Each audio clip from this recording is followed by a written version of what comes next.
Di sini saya sudah mereview atau ringkas seluruh materi atau tema yang sudah dijelaskan oleh teman-teman. Yang pertama, tema ekspor impor termasuk dumping, proteksi, dan tarif.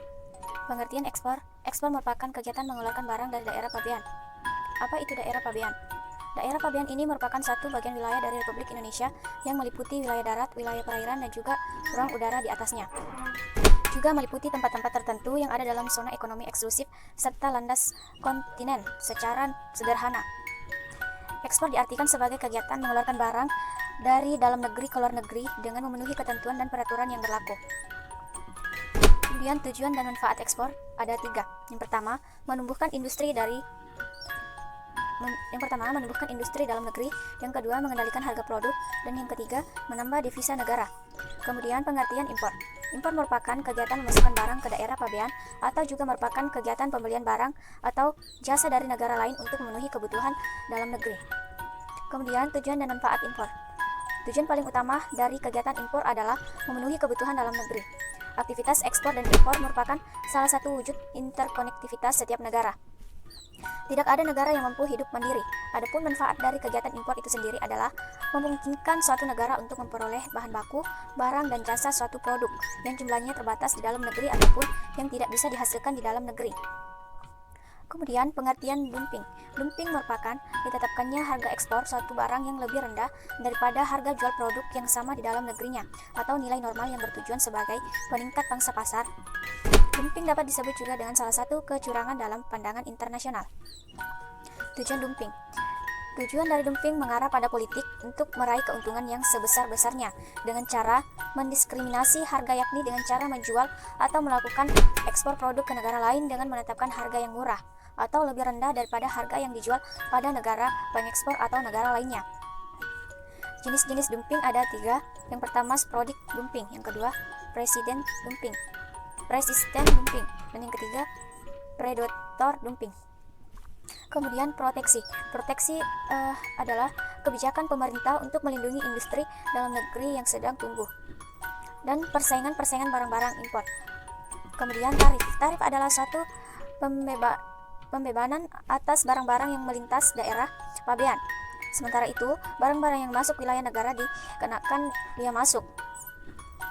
Kemudian tema yang kedua, kerjasama bilateral.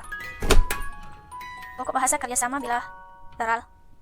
Mengenai isi kerjasama antar negara, sebenarnya hal ini tidak bisa dibakukan karena isi perjanjian atau kerjasama merupakan hak dari pihak yang melakukan kerjasama.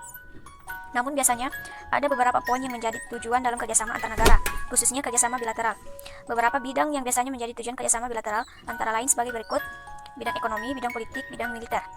Tujuan kerjasama bilateral untuk memasarkan produk suatu negara ke negara lain. Kedua, untuk mendapatkan bahan kebutuhan yang diperlukan apabila negara sendiri tidak memproduksinya.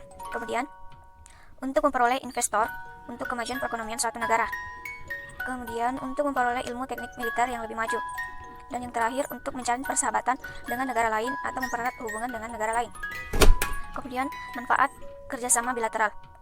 Yang pertama, menambah keuntungan negara. Yang kedua, mempererat hubungan antar negara. Yang ketiga, memasarkan produk dalam negeri. Yang keempat, meningkatkan kesejahteraan ekonomi. Dan yang kelima, mudah mendapatkan pinjaman keuangan. Yang keenam, meningkatkan ilmu pengetahuan dan teknologi. Kemudian tema yang ketiga, geopolitik, contohnya obor oleh China. Pengertian geopolitik adalah ilmu atau studi mengenai penyelenggaraan negara yang tiap-tiap kebijaksanaannya itu dikaitkan dengan masalah-masalah geografi, wilayah, atau daerah pada suatu bangsa. Sehingga bisa disimpulkan kalau geopolitik ini merupakan sistem politik atau peraturan-peraturan dalam wujud kebijaksanaan serta juga strategi nasional yang didorong oleh aspirasi nasional geografi. Obor merupakan program yang diinisiasi Presiden China Xi Jinping pada 2013 lalu. Program ini bertujuan membangun infrastruktur. Kemudian obor merupakan program yang diinisiasi Presiden China Xi Jinping pada 2013 lalu. Program ini bertujuan membangun infrastruktur darat, laut, dan udara secara besar-besaran untuk meningkatkan dan memperbaiki jalur perdagangan dan ekonomi antar negara di Asia dan Kemudian ada tema yang keempat, saham internasional. Di sini teman-teman bisa lihat sendiri. Ada Nasdaq. Di sini saya sudah cantumkan beberapa penjelasan, teman-teman bisa membacanya sendiri. Kemudian ada IHSG Dow Jones Amerika Serikat. Di sini juga saya sudah cantumkan beberapa inti poinnya. Kemudian ada Straits Times Singapura. Di sini juga saya sudah menyantumkan beberapa inti pokok dari materinya. Kemudian KLS Malaysia sama, di sini juga sudah tercantum sedikit penjelasannya.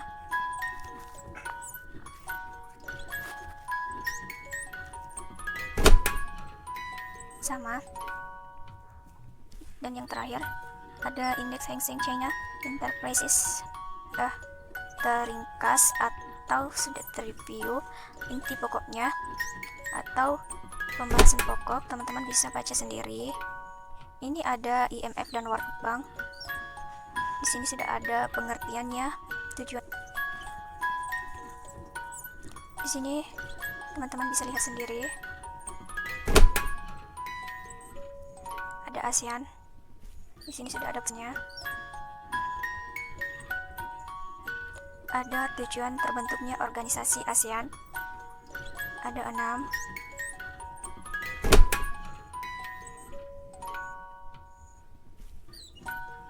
Latar belakang terbentuknya organisasi APEC.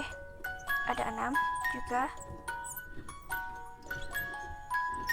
Tujuan terbentuknya organisasi APEC. Ada 5. Teman-teman bisa membacanya sendiri.